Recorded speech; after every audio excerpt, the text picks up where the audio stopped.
have a crisis of youth voting in the United States. In the 2014 midterm elections, just 20% of young people voted. The result is declining support for democracy itself. But within the problem lies a potential solution. Each day, nearly 12,000 students turn 18 and become eligible to vote. There will be over 20 million young people eligible to vote for the first time in the next election, and millennials and Gen Z will comprise 40% of the population. If young people flex their political muscles through voting and through ongoing civic action, we have a huge opportunity to reimagine and reshape our democracy. Young people have been on the front lines of all historic social change movements. YVote is committed to equipping young people to be on the front lines of the next one. Even before they're officially eligible to vote, today's teens care passionately about what's happening in our country and the role they can play at and beyond the ballot box. It's kind of frustrating knowing that I was only a year away from making a difference in this election. YVote is building an early motivational runway for prospective voters, working with 16 and 17-year-olds from across many high schools in New York City.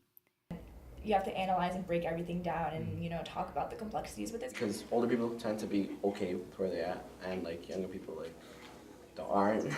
YVote participants identify and unpack issues they're passionate about, such as affordable housing, immigration, mass incarceration, through the lens of YVote, making essential connections between issues and exploring the intersection of individual activism, collective action, and electoral politics.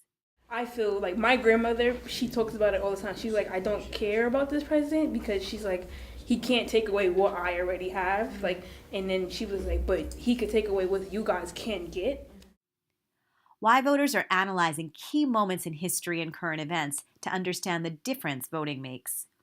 Because it's a part of American history that the statue should be there. And I don't think we would have the right to take it down despite how offended we are, because there are people who did used to think like that, and we should acknowledge that rather than completely blocking out that whole side of our history. Why voters are working with racially, economically, and politically diverse peers to create cross-partisan relationships and understanding.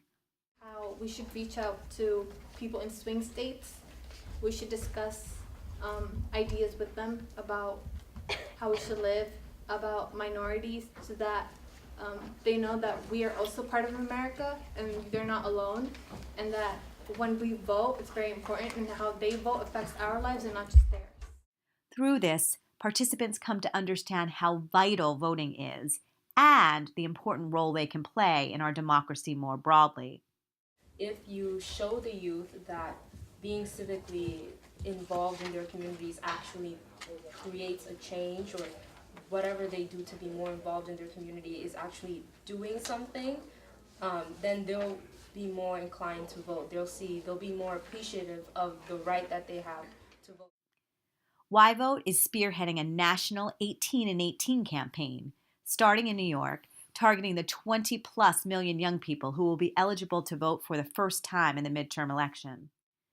YVote is working to demonstrate the collective power of the rising generation, the largest and most diverse ever. Please join YVote as a participant, a partner, or a funder, and help us fortify a generation of informed, engaged changemakers.